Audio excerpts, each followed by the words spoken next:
안녕하세요. 이렇게 사연을 보내드리게 된 저는 50대 중반이 된 애청자 여성입니다. 다른 애청자분들의 사연처럼 지나온 저의 인생사에도 참으로 우여곡절이 많았었는데요. 그런 저의 인생 사연을 애청자 여러분들께 전해드리고 싶어서 사연을 보내게 되었으니 모쪼록 재밌게 들어주셨으면 하는 바람입니다. 저는 어느 시골 작은 마을에 자리 잡은 가정에서 외동딸로 태어났습니다. 친정 부모님께서는 한평생 꽤나 가난한 농부로 지내셨지만 참으로 감사하게도 외동딸인 저한테만큼은 남부러울 것 없는 사랑을 베풀어 주셨습니다. 더욱이 없는 형편에 저의 공부 뒷바라지까지도 아주 든든하게 해주셨죠. 그런 뒷바라지를 받으며 성인이 된 저는 서울에 있는 명문대 공대에 합격했고 대학 생활을 하기 위해 정든 고향을 떠나 서울로 상경하게 되었는데요.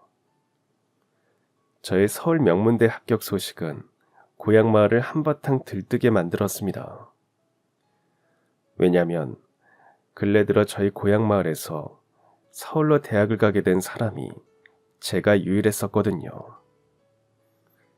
상황이 그러다 보니 당시에 저는 어쩌다 보니까 고향 마을의 기대를 한몸에 받는 사람이 되었어요. 다들 저에게 장차 우리 마을에도 큰 인물이 날 것 같다는 기대의 말씀을 아끼지 않으셨거든요.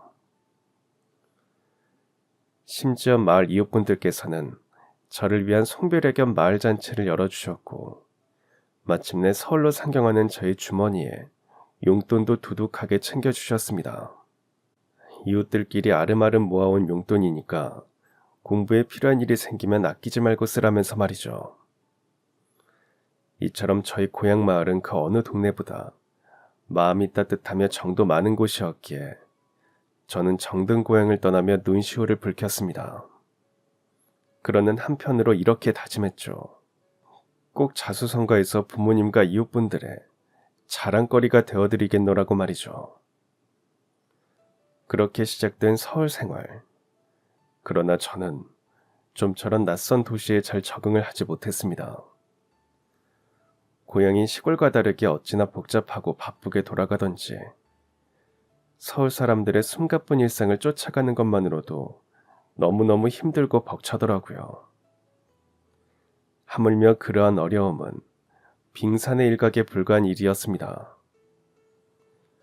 시골에서 서울로 상경한 촌뜨기이자 새내기 대학생이었던 제가 당시 가장 힘들어했던 건 다름 아닌 사람과 사람 사이의 관계였어요.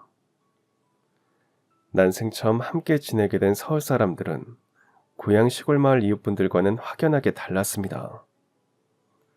비록 겉으로는 나긋나긋한 서울 말씨들을 썼지만 속으로는 어찌나 깍쟁이에 다들 이기적이었는지 서울에서 새로 만나는 사람들을 대할 때마다 저는 정말이지 숨이 막힐 지경이었습니다. 그러는 바람에 저는 대학교 1학년 과정을 마치기도 전에 이미 향수병 증세를 보이기 시작했죠. 하지만 옛말에 하늘이 무너져도 솟아날 구멍은 있다고 했던가요. 한창 서울 생활과 대학 생활에 힘겨워하고 있던 저에게도 솟아날 구멍이 하나 생겼는데요. 서울 생활 중에도 사람 때문에 유독 더 힘들어했던 저의 숨통을 틔워준 건 뜻밖에도 서울 사람, 서울 남자였습니다. 그 서울 남자는 저와 같은 명문대학교, 같은 공과대학에 다니는 동기이자 과대표였는데요.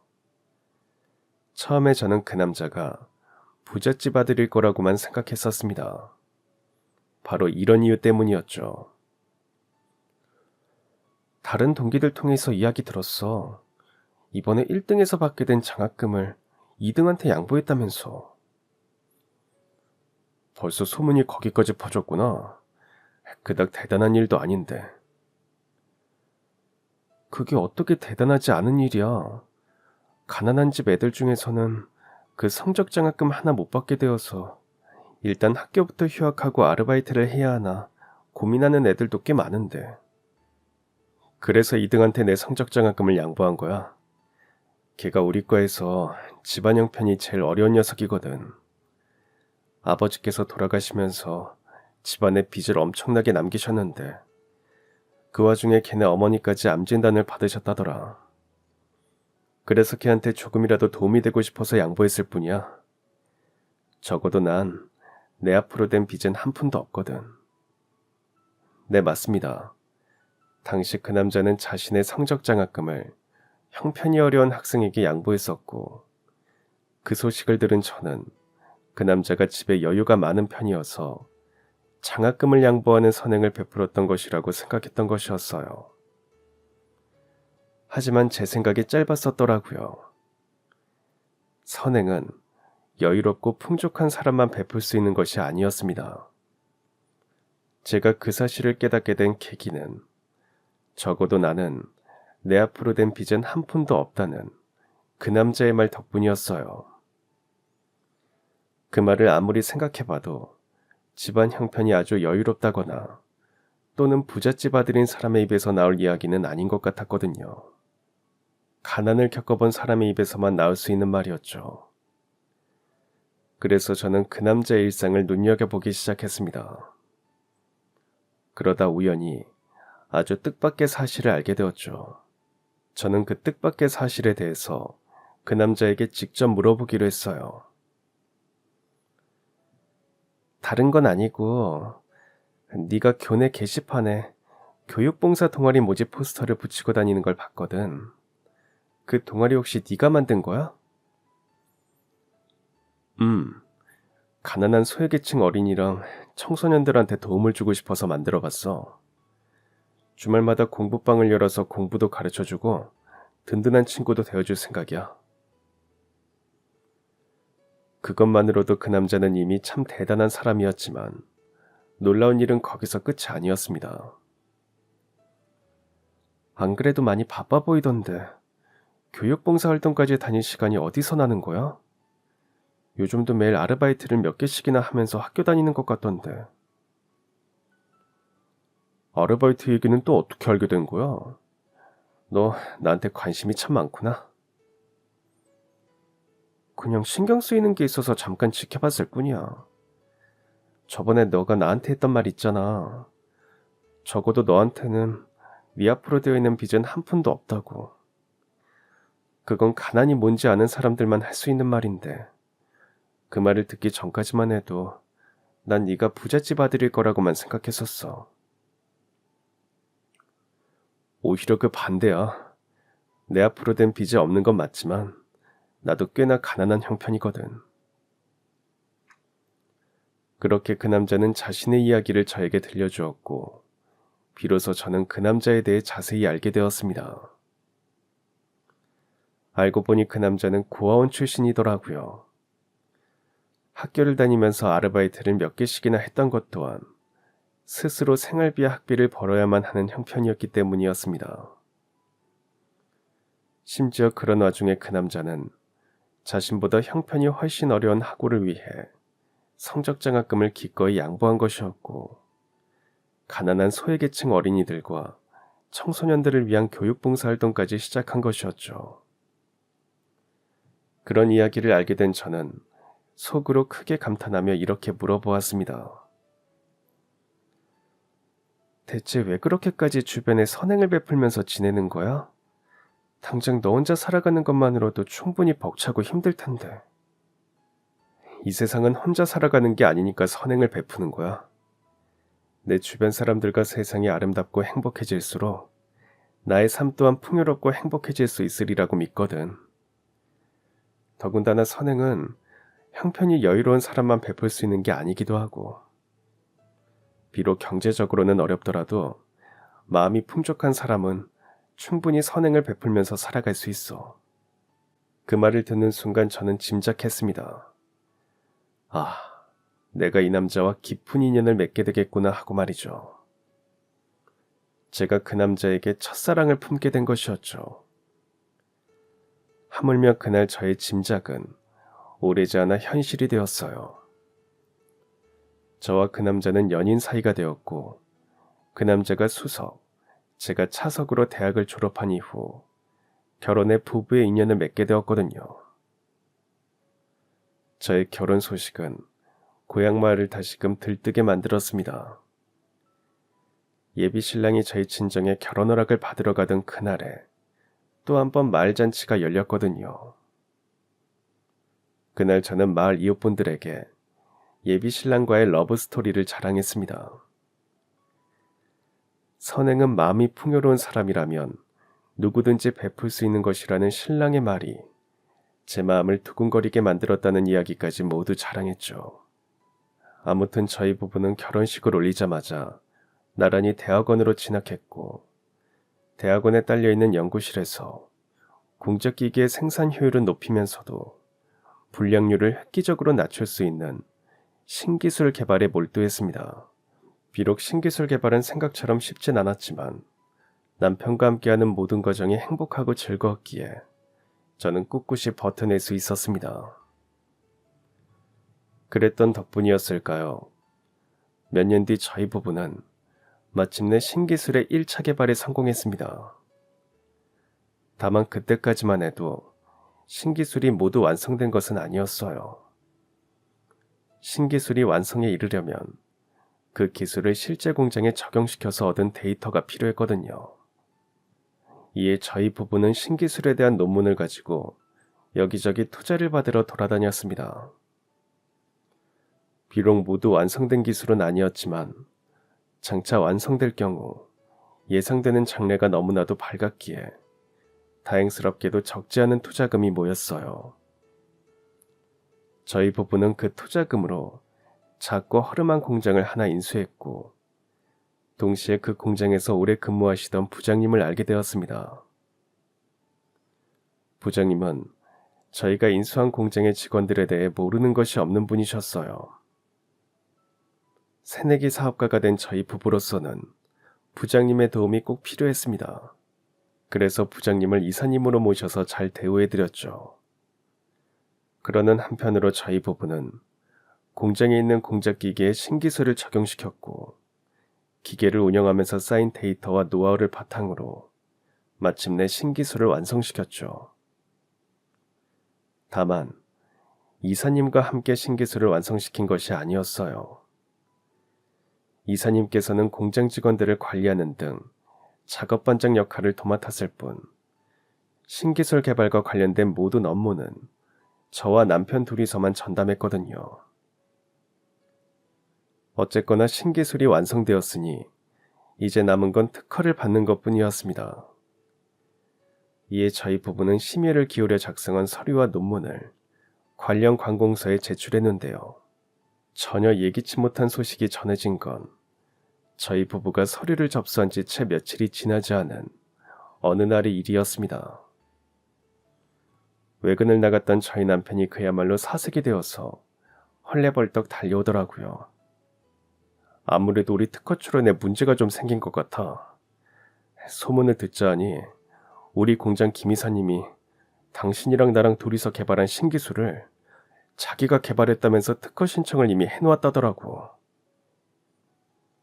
이에 사색이 된 저는 곧장 김 이사님에게 달려가 진상을 따져 물었지만 김 이사, 아니 그 작자는 아주 뻔뻔하게 나오더라고요. 어쨌거나 이 공장에서 완성된 신기술이니까 나한테도 똑같은 권리가 있는 거잖아. 그래서 내가 내 이름으로 특허를 신청했는데 대체 뭐가 문제라는 거야? 그걸 지금 말이라고 하는 거예요? 그 기술이 어떻게 이사님이랑 공동으로 개발한 게 되느냐고요. 그 기술은요, 저희 부부가 대학원생 시절에 만들었고 이 공장을 운영하면서 얻은 데이터를 가지고 완성시킨 거잖아요. 그 과정에서 이사님이 기술 개발에 기여한 건 전혀 없고요. 내가 기여한 부분이 없긴 왜 없어. 내가 작업 반장 노릇을 해준 게 얼만데. 그건 이사님의 업무였을 뿐 신기술 개발에 참여하신 게 아니죠. 정 그렇게 억울하면 소송을 해서 법원에서 판결을 받던가. 근데 소송이 말처럼 쉽겠어? 시간도 오래 걸릴 거고 변호사비다 뭐다 이래저래 돈도 많이 들어갈 건데. 그니까 굳이 힘든 길 걸어가지 말고 나랑 협상합시다. 나한테 신기술 지분 30%만 넘겨준다면 나도 이쯤에서 얌전히 물러나줄 용의가 있어.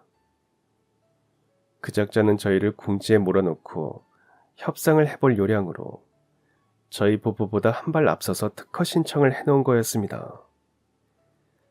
저희 부부한테서 신기술의 지분을 뜯어내서 한평생 호의호식할 작정으로 그런 일을 벌였을 테죠. 물론 그렇다고 해서 저희 부부가 가만히 있을 사람들은 아니었습니다. 당장에 큰돈을 들여 특허 및 저작권 관련 전문 변호사를 선임했고 곧장 그 작자와의 기나긴 법정 다툼을 벌이기 시작했는데요. 재판 결과가 나온 건 몇 년 뒤였어요. 당연히 신기술에 대한 모든 권리는 오직 저희 부부에게만 있고 그 작자에게는 아무런 권리가 없다는 판결이 나왔습니다. 또한 그 작자에게는 재판에서 패배한 대가로 지난 몇 년 동안 저희 부부가 입은 거액의 손해액 전액을 배상하라는 판결 또한 내려졌어요. 이로써 한평생 모은 재산을 저희 부부에게 고스란히 헌납하게 된 그 작자의 인생은 결국 파탄에 이르게 되었고 얼마 뒤 저희 부부는 정식으로 신기술 특허를 받게 되면서 마침내 완벽한 승리를 거두게 된 것만 같았습니다. 하지만 그날의 승리는 그저 상처뿐인 승리에 불과했어요.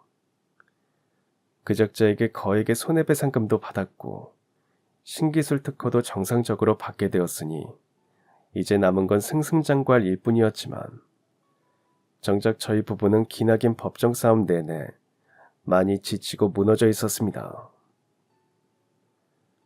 문제를 일으킨 그 작자는 지난날 저희 부부가 참 믿고 의지하는 사람이기도 했고 부장에 불과했던 자를 이사로 승진시켜서 극진한 대우까지 해주었던 자였던 만큼 저희 부부가 느낀 배신감은 정말이지 이루 형언할 수 없는 것이었죠. 심지어 재판 기간 동안 저희 친정 부모님께서도 딸 자식의 법정 다툼을 지켜보며 마음의 병을 앓게 되셨던 바람에 차례로 세상을 떠나고야 마셨습니다. 그 바람에 저희 부부는 세상과 사람에 대한 환멸을 느끼게 되었어요. 그나마 저는 새내기 대학생 시절 서울 사람들에게 적응하지 못했던 경험 덕분에 조금은 나았지만 자신감 마다한 모든 세상과 사람에게 사랑과 온정을 베풀며 살아왔던 저희 남편의 상심은 유독 심했습니다. 그래서 저희 남편은 결국 이런 결심을 내리게 되었어요. 있잖아 여보, 우리 그냥 공장이랑 특허권 다 정리하고 자기네 고향으로 귀농하면 어떨까? 세상이랑 사람은 우리를 배신했지만 최소한 자연은 우리를 배신하지 않을 것만 같아서. 그래 알았어. 마침 나도 세상이랑 사람들한테 크게 실망한 참이었거든. 그니까 우리 이참에 다 정리하고 고향 마을로 내려가서 조촐하게 텃밭이나 가꾸면서 살자. 그렇게 귀농을 결심한 저희 부부는 곧장 공장을 팔았고 특허권도 외국계 대기업에 매각했습니다. 참 다행스럽게도 특허권이 아주 큰 거액에 매각되었던 덕분에 저희 부부는 엄청난 목돈을 수중에 넣게 되었고 그 돈으로 고향 마을에 저택을 짓기 시작했습니다. 그 저택은 저희 부부가 앞으로 한평생 아무 걱정 없이 지낼 보금자리이자 안식처가 될 예정이었죠. 그러나 남편은 그 저택으로 이사를 들어가지 못했어요. 저택이 완공되기 며칠 전, 그러니까 저희 고향 시골 마을로 이사를 가기 며칠 전에 불의의 교통사고로 그만 세상을 떠나게 되었거든요. 미처 유언 한마디 남기지 못한 채로 말이죠. 졸지에 저는 그 드넓은 대저택으로 혼자 들어가 지내는 처지가 되어버리고야 말았습니다. 일이 그렇게 될 줄 알았으면 집이라도 조금 작게 지어놓을 것을 괜히 큰 대저택으로 지어놓는 바람에 집안이 늘 허전했어요. 그 허전한 공간들은 결국 저희 남편의 빈자리였고요. 하물며 집안 곳곳엔 저희 남편의 흔적이 고스란히 남아 있었습니다. 작은 인테리어 하나하나 저희 남편이 직접 정성스럽게 고르고 인테리어 디자이너와 직접 회의를 해가며 완성시킨 집이었거든요. 상황이 이러다 보니 저는 좀처럼 마음을 추스르지 못했습니다. 무려 2년이 지나도록 하늘나라에 있는 남편을 그리워하면서 지냈고 과거의 사건으로 인해 새겨진 마음의 상처가 아물기는커녕 시간이 흐를수록 자꾸만 덧날 뿐이었죠. 그나마 다행이었던 건 마을 이웃분들께서 저에게 신경을 참 많이 써주셨다는 점이었는데요. 그분들께는 죄송한 말씀이지만 큰 도움이 되지는 않았어요. 이웃분들의 도움이 부족했다는 것이 아니라 당시 제 마음의 시름과 상처가 그만큼 깊고 컸기 때문이었습니다. 아무튼 저희 고향 마을에 멀리 서울서 흘러들어온 외지 남자가 자리를 잡게 된 건 제가 한창 시리에 빠져 지내던 무렵의 일이었어요. 마을 이장님께서 저에게 바로 그 외지 남자에 대한 이야기를 해주시더라고요. 저희 동네에 새 식구가 생겼다고요? 아, 그렇다니까. 처음 보는 사내가 동네를 왔다 갔다 하더라도 너무 경계하거나 껄끄러 할 필요 없어. 얘기를 들어보니까 사람은 좋은 것 같더라고. 나름 사정이 있어서 객지인 우리 동네에 살러 내려온 참이고 서울에서 하던 일이 잘 안 풀려서 경제적으로 어려운 처지에 놓이게 되었는데 하필이면 세상 전부나 다름없던 안사람이 얼마 전에 사고로 세상을 떠났다고 하더라고. 그래서 객지인 우리 동네로 이사를 온 거래. 네, 맞습니다. 당시 저희 고향 마을로 호련히 흘러들어온 그 사람은 반려자를 사고로 먼저 떠난 호라비 처지였어요. 더군다나 유치원생 나이에 딸아이까지도 하나 있었고요. 그 사람이 객지인 저희 시골 마을로 이사를 오게 된 건 전적으로 딸아이 때문이라고 했습니다. 서울서 원래 하던 일이 잘 안 풀렸기에 농사라도 배워서 딸아이를 건사하겠다는 요량이었죠. 물론 저는 처음엔 그 사람에게 별 관심이 없었습니다. 당장 제 코가 석자인 상황이었으니까요. 하지만 오며 가며 마주치게 된 그 사람은 정말이지 사랑꾼이었어요. 제가 볼 때마다 마을 이웃분들에게 세상을 떠난 아내 이야기를 들려주고 있더라고요. 그녀와 어떻게 처음 만나서 연애를 하게 되었는지, 아내가 된 그 사람을 남편으로서 얼마나 많이 사랑했었는지, 심지어는 할 수만 있다면 그날 그 사고를 자신이 대신 겪고 자신이 대신 세상을 떠나고 싶다는 이야기까지. 들으면 들을수록 아내를 아주 극진하게 사랑하는 공처가였습니다. 아무튼 그런 그 사람의 모습을 지켜보던 도중 저는 문득 그 사람에게서 지난날의 제 모습을 발견하게 되었어요. 저희 남편이 결혼 허락을 받으러 친정집 고향 마을을 처음 찾아오던 날, 저 또한 마을 주민들에게 남편과의 러브 스토리를 자랑했었거든요. 하물며 저는 그 사람에게서 젊을 적 저희 남편의 모습까지도 발견하게 되었습니다. 그 사람은 보기 드물게 성실하고 정이 참 많은 사람이었죠. 서울에서 일이 잘 안 풀려서 시골로 내려왔으니 당연히 엄청 가난한 처지였지만 그 사람은 늘 마을 이웃분들과 마음을 나누었습니다. 매일 아침마다 빗자루로 큰 길을 청소하며 일터로 나가시는 이웃분들께 먼저 다가가 웃는 얼굴로 인사를 드렸고요. 일손이 없어서 농사를 포기하려던 어르신 댁들을 자발적으로 찾아다니면서 농사도 배울 겸 일종의 품앗이조로 농사일을 거들어 드렸습니다. 게다가 마을 잔치까지 직접 열어서 마을 어르신들을 아주 극진하게 대접해 드렸는데요. 더 놀라운 건 도움을 받은 어르신들께서 쥐어준 용돈으로 마을 잔치를 열었다는 점이었습니다. 가뜩이나 빠듯한 형편에 자신을 위해서 쓰기에도 빠듯했을 텐데 그 절박하고 귀한 돈을 기꺼이 이웃들을 위해 썼던 거죠. 바로 그런 면모 때문에 제가 그 사람에게서 젊을 적 저희 남편의 모습을 떠올렸던 것이었습니다.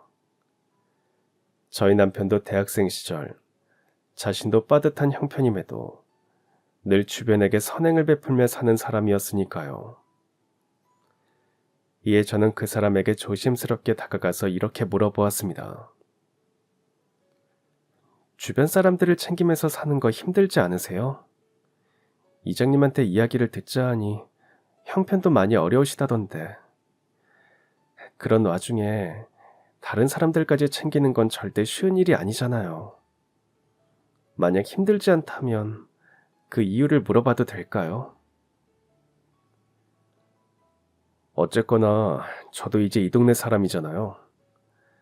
제가 살고 있는 이 동네가 전반적으로 두루두루 활기차고 행복해져야 이 동네에서 지내고 있는 저랑 딸아이의 삶도 같이 행복해지는 법이고요. 더군다나 선행은 마음이 풍족한 사람이라면 누구든지 베풀 수 있는 거니까 앞으로도 저는 많이 베풀면서 살 겁니다. 역시나 그 사람은 젊을 적 저희 남편을 참 많이도 닮아 있었습니다. 전반적인 삶의 가치관부터가 저희 남편을 닮아 있었을 뿐더러 선행은 마음이 풍족한 사람이라면 누구든지 베풀 수 있는 거라는 말은 제 마음을 설레게 했던 남편의 말과 아주 똑같았으니까요. 아무튼 바로 그 대화를 계기로 저와 그 사람은 조금씩 가까워졌고 그 사람의 모든 것들이 제 마음에 쏙 들기 시작했습니다.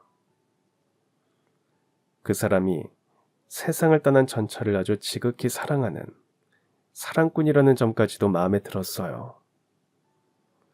누군가를 그렇게 사랑할 수 있는 사람은 많지 않을 테니까요. 더군다나 그 남자의 딸아이 또한 아빠를 닮아서 마음씨가 참 포근한 아이였습니다. 저와 그 아이가 친해지게 된 계기는 그 아이가 저희 집 초인종을 먼저 눌러주었던 덕분이었어요. 어머, 우리 집엔 어쩐 일이니? 아줌마랑 놀아드리고 싶어서 찾아왔어요. 동네 어른분들이 그러시더라고요.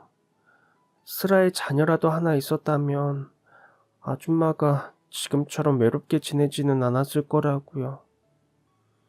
그치만 저는 아줌마의 딸은 아니니까 친구처럼 곁을 지켜드리면 아줌마의 마음이 조금은 달래질 것 같았어요. 그래서 용기 내서 찾아온 거예요. 그렇게 그 사람의 딸아이와도 친해지게 된 저는 동화책도 읽어주고 공부도 가르쳐주면서 때로는 이모랑 조카 사이처럼 또 때로는 친한 친구 사이처럼 참 즐거운 시간을 보냈는데요. 그러다가 문득 이런 생각이 들더라고요. 그 사람과 이 아이, 그리고 내가 진짜 한 가족이 되어서 살면 참 좋겠구나. 마침 그 남자도 저와 같은 생각이었던 모양이었습니다. 하늘에 있는 전처에게는 정말 많이 미안하지만 저랑 새 출발을 하고 싶다면서 제 생각에 화답해 주었거든요. 덕분에 저희는 재혼을 하기로 결심했고 딸아이 또한 저희의 재혼을 두 팔 벌려 환영해 주면서 마침내 결혼식 준비가 시작되었습니다. 다만 결혼식은 딱히 어렵게 준비할 것 같지는 없었어요. 이웃분들과 어르신들을 모두 모셔놓고 잔치를 열 겸 마을 회관에서 전통 혼례를 치르기로 했거든요. 마을 분들 모두가 저희의 결정을 기뻐해 주셨고요. 이처럼 저의 재혼은 모든 것이 행복하고 순조로웠습니다. 문제의 그 사건이 있기 전까지는 말이죠. 새 출발의 단꿈에 젖어있던 저에게 크나큰 위기가 찾아오게 된 건 결혼식 당일의 일이었습니다. 저와 그 사람이 직접 준비한 전통 혼례가 모두 끝나갈 무렵 딸아이가 편지지 한 장을 손에 든 채로 모두의 앞으로 나섰습니다. 그러곤 이렇게 말했죠. 제가 새엄마를 위해서 편지를 한 장 써왔는데요. 혹시 지금 읽어드려도 될까요? 이에 저를 포함한 그 자리에 있던 모두가 흔쾌히 그러라고 했습니다. 재혼 부부의 결혼식장에서 딸아이가 새엄마를 위한 편지를 낭독하는 것만큼 뜻깊은 결혼식 마무리가 또 없을 테니까요. 그런데 딸아이가 낭독하는 편지의 내용이 조금 이상했어요. 안녕하세요, 새어머니. 저는 새어머니의 딸 지수라고 해요. 제가 이렇게 편지를 쓰게 된 이유는 제가 새어머니를 아주 많이 좋아하기 때문입니다. 하늘나라에 있는 엄마한테는 미안하지만 엄마만큼 새어머니를 좋아해요. 여기까지만 해도 참 감동스러운 편지였습니다. 하지만 중요한 대목은 이제 막 시작이 되었을 뿐이었죠. 그래서 말인데요. 새어머니는 친엄마 때처럼 저희 아버지랑 싸우지 않으셨으면 좋겠어요. 엄마 때는 두 분이 밤마다 맨날 싸우는 바람에 제가 혼자서 몰래 많이 속상해했었거든요. 제가 아빠한테 새엄마한테는 엄마한테 그랬던 것처럼 못되게 굴지도 말고 맴매도 하지 말라고 부탁할 테니까 앞으로 새엄마랑 저랑 저희 아빠랑 이렇게 세 식구가 오손도손 잘 지냈으면 좋겠습니다. 딸아이가 그런 내용의 편지를 낭독하는 동안 저의 새 남편의 얼굴은 시시각각 사색이 되어갔습니다. 동시에 결혼식에 참석해주신 모든 분들이 술렁이기 시작했고요. 놀랍고 당황스러웠던 건 저 또한 마찬가지였습니다. 딸아이의 편지에 담겨있는 새 남편의 모습은 제가 알고 있던 자상하고 사랑꾼인 새 남편의 모습과는 정반대의 내용이었으니까요. 이에 저는 편지 낭독을 마친 딸아이에게 조심스럽게 물어보았어요. 친어머니 살아계실 때 아버지랑 사이가 안 좋았었니? 그러자 딸아이는 잠시 쭈뼛거리다가 이내 크게 용기를 내어 대답했습니다.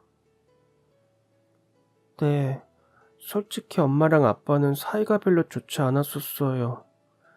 아빠는 제가 자고 있어서 모를 거라고 생각하겠지만 사실 저도 다 알고 있었거든요.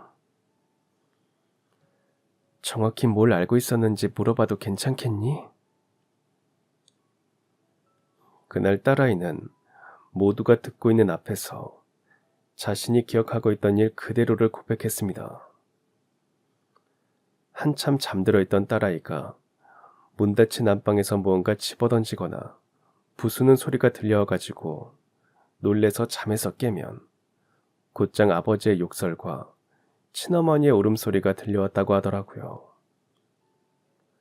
즉 딸아이의 말에 따르면 정황상 새 남편이 전처에게 손찌검을 자주 했었던 것 같았습니다. 그렇게 생각한 건 하객분들 모두가 마찬가지 모양이었어요. 다들 저희 새 남편에게 이게 대체 어떻게 된 소리냐, 딸아이가 한 말이 모두 사실이냐 하는 질문들을 일제히 쏟아내었죠. 그러는 통에 한참을 진땀을 빼던 새 남편은 저와 하객분들을 향해 이렇게 해명했습니다. 부부싸움이라뇨. 그런 일은 일절 없었습니다. 당시 저는 원래 하던 일 때문에 아주 바쁘게 지냈었는데요. 그러는 바람에 집에 못을 박는 일이라거나 가구를 고치는 일은 퇴근하고 집에 돌아온 밤에 할 수밖에 없었어요. 딸아이가 들었던 소리는 분명 망치 소리였을 겁니다. 하지만 그 말을 쉽사리 믿을 수 없던 이장님께서 외쳤어요. 그럼 아이가 들었다는 자네의 욕지거리랑 전처의 울음소리는 어떻게 설명하겠는가? 그때는 제가 공구를 잘 다루지 못했습니다. 지금도 마찬가지고요. 그러다 보니까 망치질을 하다가 손을 찢는 일이 종종 있었어요.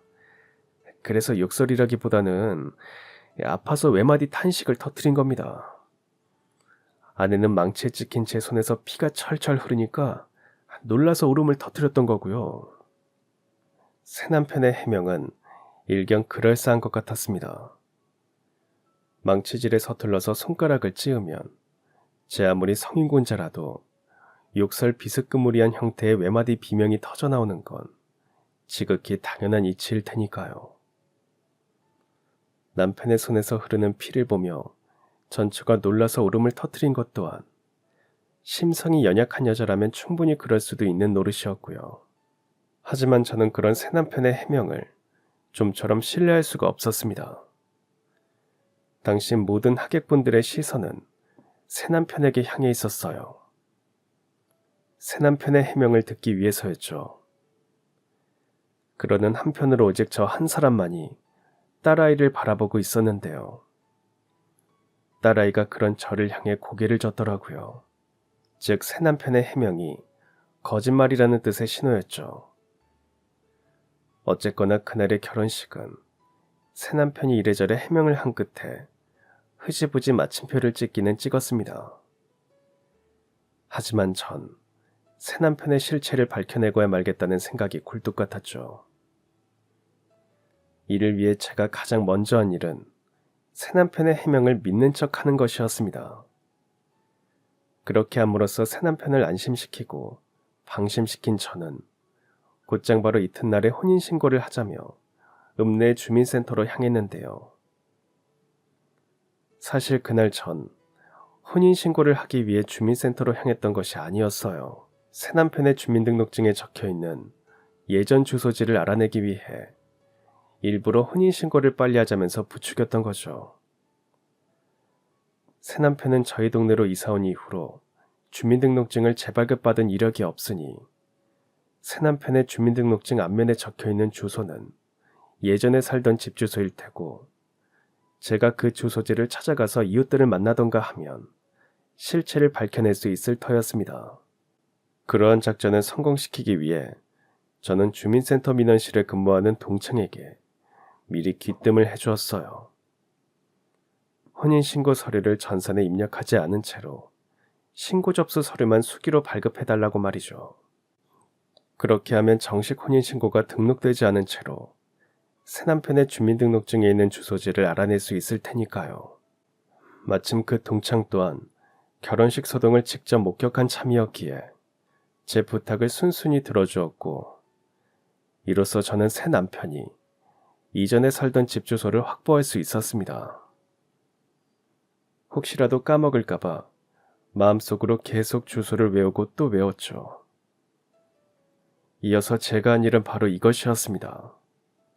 있잖아 여보, 나 내일 잠깐 혼자 서울에 좀 다녀올 것 같아.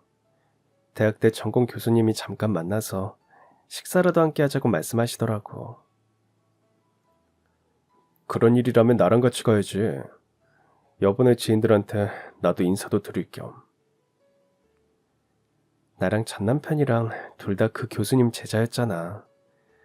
교수님은 특히나 전남편을 아끼는 분이셨고 그렇다는 건 교수님을 만나면 자연스럽게 전남편 얘기가 나올 텐데 그런 자리에 여보가 끼는 건 아무래도 내 마음이 불편하거든. 물론 교수님과의 약속은 없었습니다. 새남편을 떨어뜨려 놓고 혼자 서울로 가기 위한 일종의 계책이었을 뿐이죠. 그래서 어떻게 되었냐고요? 새남편은 저의 말을 곧이곧대로 믿었고 덕분에 저는 머리에 새겨둔 새남편의 이전 주소지로 혼자 향할 수 있었습니다. 그리고 그곳에서 아파트 경비원 아저씨를 만나게 되었죠.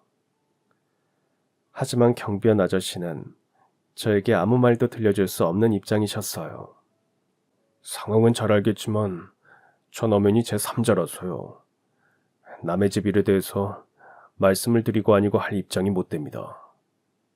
작은 이야기라도 좋으니까 말씀해 주실 순 없으실까요? 정황상 가정폭력이 확실한 상황이고 경비실에서 근무하고 계시니까 그때 있었던 일에 대해서 분명 뭐라도 알고 계실 거잖아요. 그 어린 것을 생각해서라도 부탁드립니다. 그런 제 간청에 한참을 고민하던 경비원 아저씨께서는 마지못해 어느 전화번호를 알려주시면서 이렇게 말씀하셨습니다. 그 집 안사람 쪽 친정언니 전화번호예요. 그 집에 이런저런 문제들이 워낙에 많아서 친정언니가 무슨 일 생기면 자기한테 얼른 연락을 달라면서 연락처를 주고 갔었거든요. 여하간 전 아무 말씀도 드릴 수 없지만 그쪽으로 연락하시면 제가 말하지 못한 진실을 알게 되실 겁니다. 덕분에 저는 전체의 친정언니 쪽 전화번호를 확보하게 되었고 곧장 그분과 연락을 해서 급히 만나게 되었습니다. 그리고 마침내 새남편, 아니 그 몹쓸 인간의 실체에 대해서 아주 소상하게 알게 되었죠. 제부 그 인간은 원래는 참 가정적이고 성실한 사람이었어요. 그랬던 사람이 한순간에 망가지게 된 건 다단계에 손을 댔기 때문이었고요. 그 인간이 다단계에 손을 댄 나머지 자기 가족들 재산을 싹 말아먹더니 금세 주변 지인들 돈까지 빌려다가 휴지 조각으로 만들어버리지 뭐예요.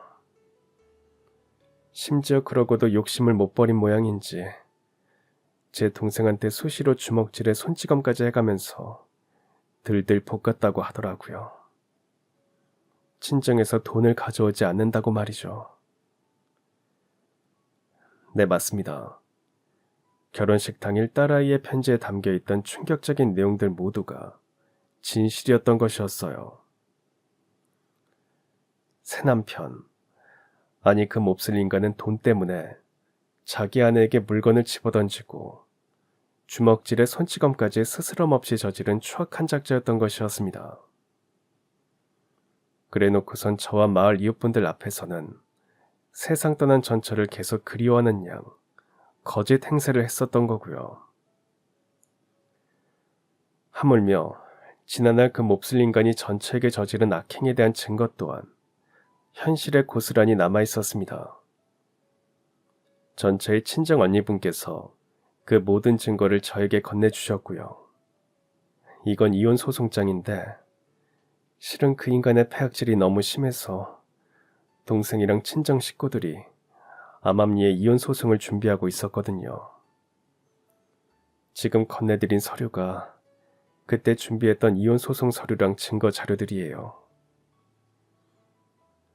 근데 왜 이혼 소송은 하지 않으신 거예요?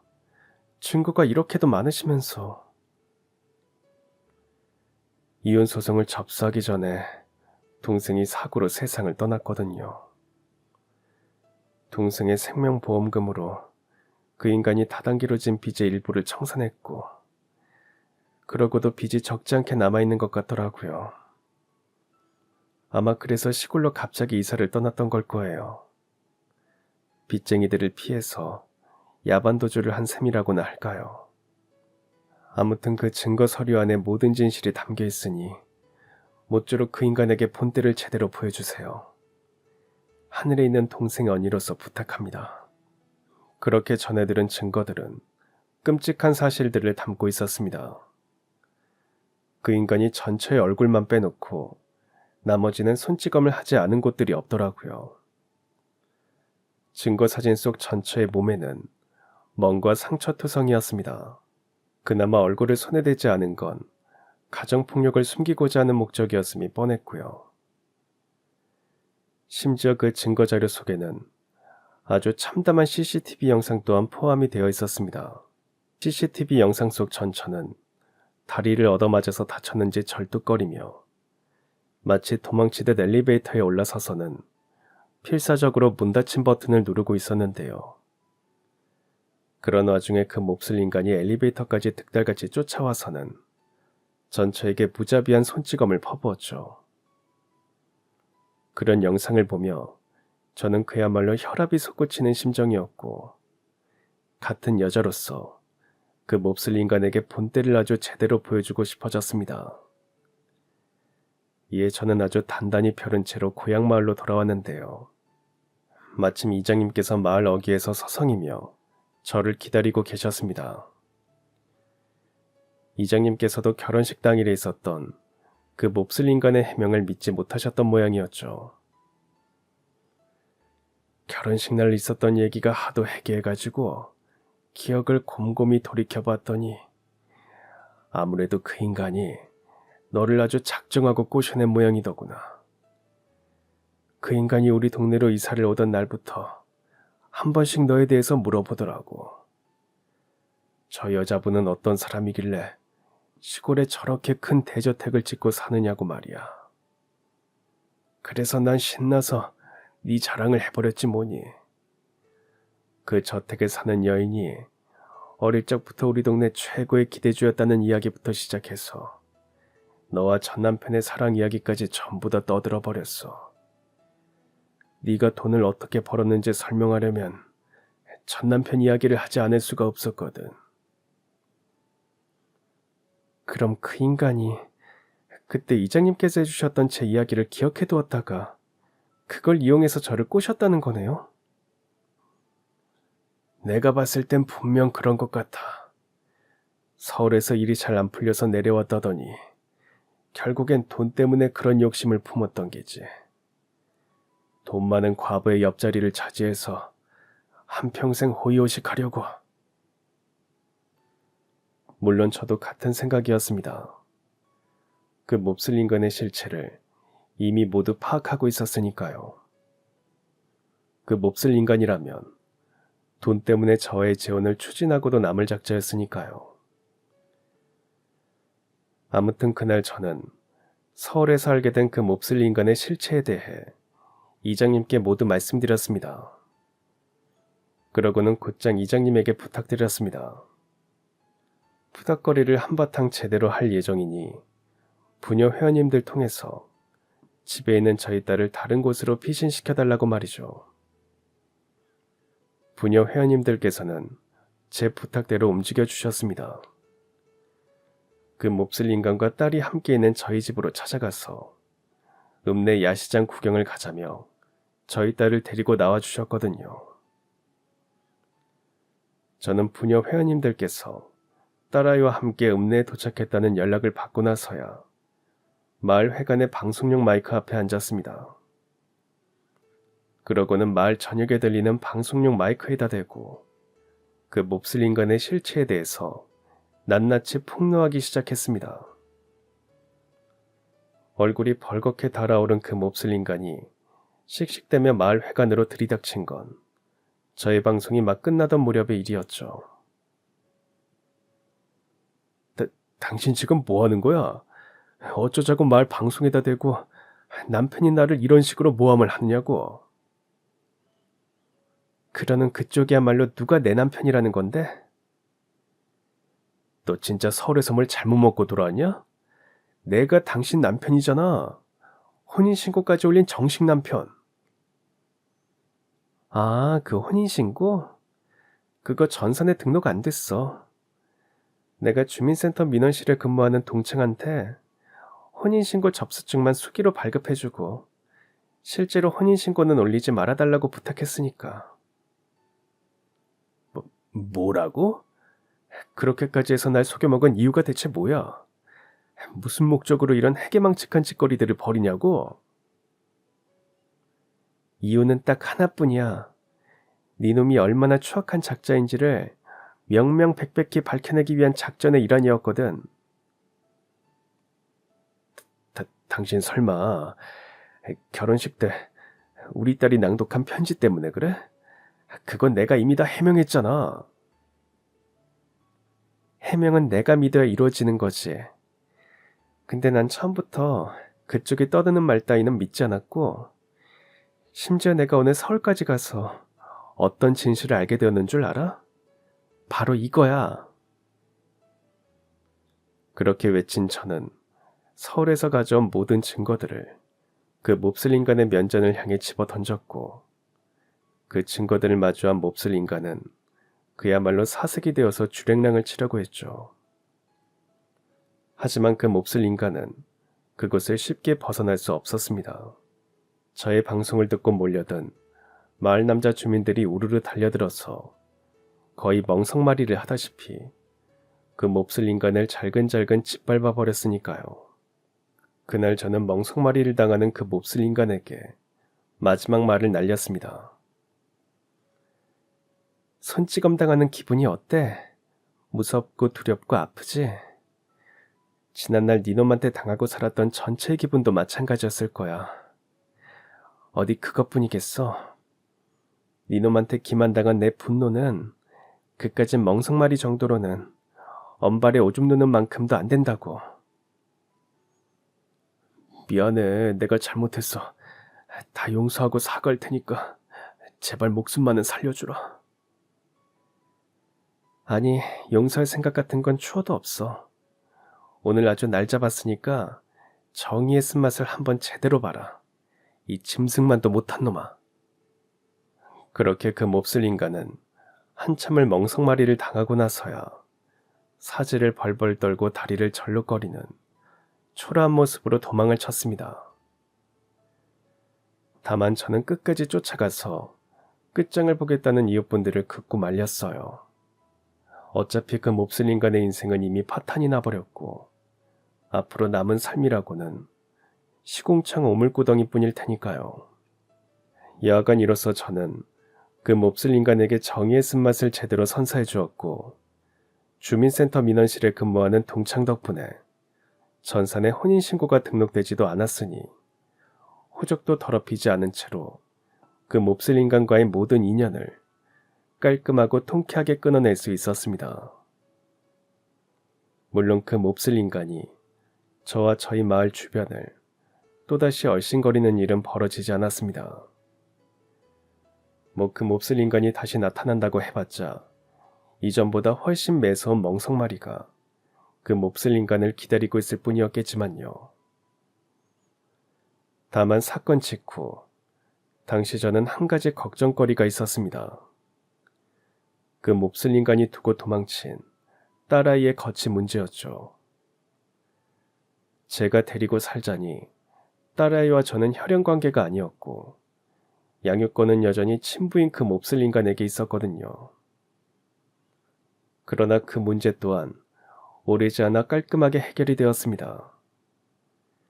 아이의 사연을 들은 보육시설 관계자 및 공무원분들께서 그 몹쓸 인간은 자녀의 성장에 악영향만 끼치는 해로운 존재라고 판단한 끝에 적법한 절차를 거쳐서 그 몹쓸 인간으로부터 양육권을 박탈했거든요. 이후 아이는 근처 보육시설에서 지내게 되었는데요. 그렇다고 해서 저와 그 아이의 인연이 끊어진 건 절대로 아니었습니다. 오히려 전보다 훨씬 더 돈독해졌죠. 그 아이가 보육시설로 이사를 가던 바로 이튿날부터 저는 매일같이 그 보육시설로 봉사활동을 나갔습니다. 사랑스러운 그 아이를 매일 만나고 함께 시간을 보내기 위해서였죠. 그러다 보니까 자연스럽게 다른 아이들까지 보살펴주게 되더라고요. 결과적으로 그 일은 저에게는 신의 한 수나 다름이 없었습니다. 순수하고 맑은 어린아이들을 돌보다 보니까 세상에 쩌든 사람들로부터 받았던 마음의 상처가 자연스럽게 서서히 치유되더라고요. 덕분에 지금의 저는 마음이 무척이나 건강한 사람이 되었습니다. 젊을 적 받았던 마음의 상처가 모두 아물었거든요. 또한 성인이 된 딸아이와도 비록 혈연관계는 아닐지언정 마음으로 맺어진 엄마와 딸 사이가 되어서 무척이나 잘 지내고 있습니다. 그러한 저희 모녀의 인연은 앞으로도 영원할 예정이고요. 그럼 지금까지 사연 들어주셔서 감사합니다. 사연이 재밌으셨다면 구독과 좋아요 부탁드려요. 감사합니다. 안녕히 계세요.